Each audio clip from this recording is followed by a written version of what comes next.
adalah apa? Aspek yang ke-8 itu aspek kesetaraan dan kesetia kawanan. Cita-cita umat Islamnya apa? Hadirin sekalian, adalah masyarakat yang saling mencintai, saling menolong, dan saling menopang dalam kebajikan dan ketakwaan. Bahasa agamanya ada ta'awanu 'alal birri wat taqwa. Indikatornya ada 5. Yang pertama, menurunnya konflik horizontal antara warga, antar RT, antar blok, antar perumahan, antar kampung, antar suku, dan seterusnya, antar sesama manusia di dalam lingkungan. Yang kedua, meningkatnya tingkat respon terhadap bencana, kemiskinan, dan permasalahan sosial.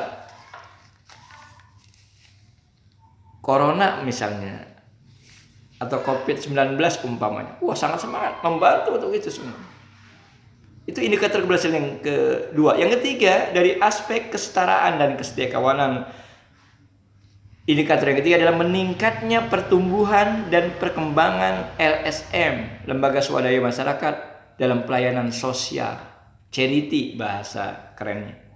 Yang keempat adalah meningkatnya jumlah perusahaan yang menjalankan fungsi CSR, membantu masyarakat sekitar atau warga yang ada di sekitar PT atau perusahaan itu. Yang kelima adalah meningkatnya kerjasama antara kelompok masyarakat, selalu bekerja sama untuk kemajuan di lingkungan negara dan bangsanya. Aspek yang ke-9 dari 14 aspek cita-cita umat Islam adalah aspek seni budaya. Dalam istilah NKRI, nation state adalah Ipolexos Bud Hankam, berarti Bud dalam hal seni budaya. Cita-cita umat Islam adalah apa? Dalam poin atau aspek seni budaya ini, masyarakat yang mendukung, masyarakat yang mendorong, menyebarkan, dan mengembangkan seni dan budaya yang bersih, dan seni budaya yang memiliki tujuan yang baik. Bukan sekedar seni budaya belaka, tapi ada kebaikan, ada nafi'un li ghairi, ada manfaat buat yang lainnya. Indikator keberhasilannya ada 3. Yang pertama, meningkatnya seni sastra, seni musik, dan peran Islami. Yang kedua, meningkatnya jumlah produksi yang menghasilkan produk-produk seni budaya Islam, minimal yang religi bahasa kerennya. Yang ketiga adalah meningkatnya jumlah pelaku seni budaya Islami atau religi. Aspek yang ke-10, aspek peran strategis perempuan. Cita-citanya adalah hadirin, masyarakat yang memahami dan memposisikan perempuan pada peran strategisnya. Bukan sekedar orang nomor 2, bukan sekedar dia cuma pembantu, cuma dia tulang rusuk belaka, atau nggak ada manfaatnya dalam lingkungan, dalam keluarga. Aspek peran strategis perempuan ini, yang cita-citanya tadi adalah masyarakat memahami dan memposisikan perempuan pada peran strategisnya, kurang lebih ada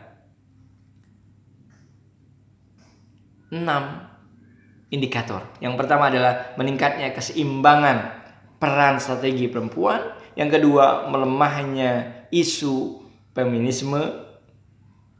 Yang ketiga adalah meningkatnya kualitas aktivitas perempuan di dalam masyarakat, bukan hanya di rumah. Yang keempat, meningkatnya pemahaman perempuan terhadap peran strategisnya sebagai seorang istri, sebagai seorang ibu, sebagai seorang dai pendakwah, sebagai seorang anggota masyarakat di lingkungan, dan sebagai warga negara bangsa. Yang kelima, indikator keberhasilan adalah menurunnya pelecehan seksual. Seorang laki-laki sudah sangat memahami tentang peran strategis seorang perempuan.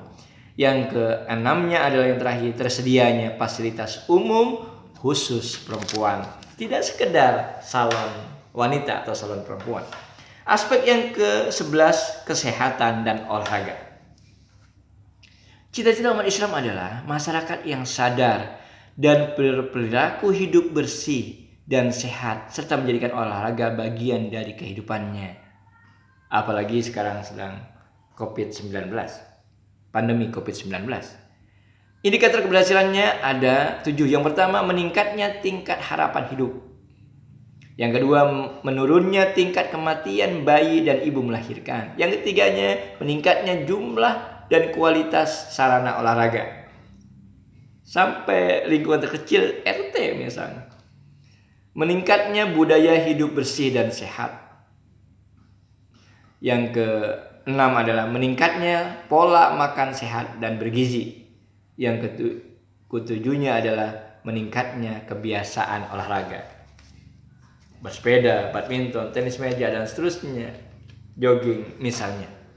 Aspek yang ke-12 adalah aspek peduli lingkungan. Cita-cita umat Islam adalah apa? Adalah masyarakat yang sadar, masyarakat yang cinta, masyarakat yang peduli dan menjaga kelestarian lingkungan hidup yang ada di sekitarnya, yang ada di sekitar rumahnya, yang ada di sekitar pabriknya, tempat kerjanya. Indikator keberhasilannya 5. Yang pertama, meningkatnya kebersihan lingkungan. Yang kedua, menurunnya tingkat kerusakan alam. Menurunnya tingkat erosi, menurunnya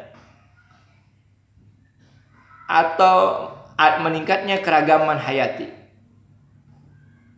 Dan menurunnya kerusakan ekosistem.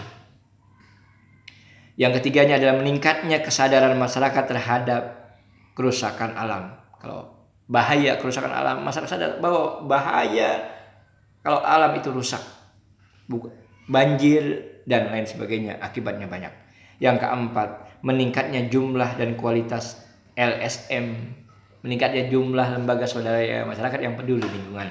Yang kelimanya, meningkatnya jumlah tokoh dan penggiat peduli lingkungan. Yang ke-13 aspek cita-cita umat Islam adalah aspek ekonomi dan bisnis. Dalam istilah NKRI, IPOLEK Sosbud Ankam, IPOLEK ideologi politik ekonomi. Poin nomor 3. Ini ada nomor 13 ekonomi dan bisnis aspeknya. Cita-citanya adalah masyarakat yang memiliki etos dan etika kerja dan bisnis Islami. Bisnis yang beradab, bisnis yang tidak lepas daripada nilai-nilai agama, moral. Indikatornya ada 6 indikator keberhasilannya. Yang pertama adalah meningkatnya produktivitas dan pencapaian pendapatan masyarakat. Produktivitas masyarakat dan pendapatan masyarakat meningkat. Yang kedua, menguatnya etika bisnis. Apapun usahanya, apapun pekerjaannya dari masyarakat tadi. Yang ketiga adalah meningkatnya jumlah dan pertumbuhan aset las, aset lembaga amil zakat. Yang keempat adalah meningkatnya jumlah dan kualitas bisnis dan perbankan syariah berjamur.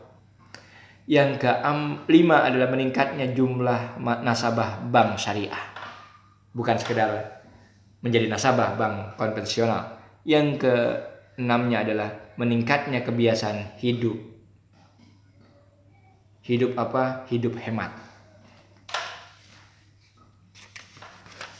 Hemat pangkal karya, mobil khusus, menabung. Yang terakhir adalah hadirin, aspek cita-cita umat Islam yang terakhir adalah kemajuan teknologi. Apa cita-citanya? Adalah masyarakat yang menguasai teknologi dan menjadikannya sebagai sarana membangun kesejahteraannya, maju bangsanya, sejahtera rakyatnya. Poinnya itu.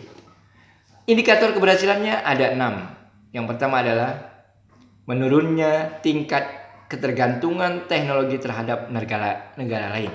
Yang kedua, meningkatnya jumlah meningkatnya jumlah produk teknologi yang dihasilkan. Bukan sekedar ilmu, bukan sekedar dibaca, ditelaah, tapi diterapkan. Ada hasilnya.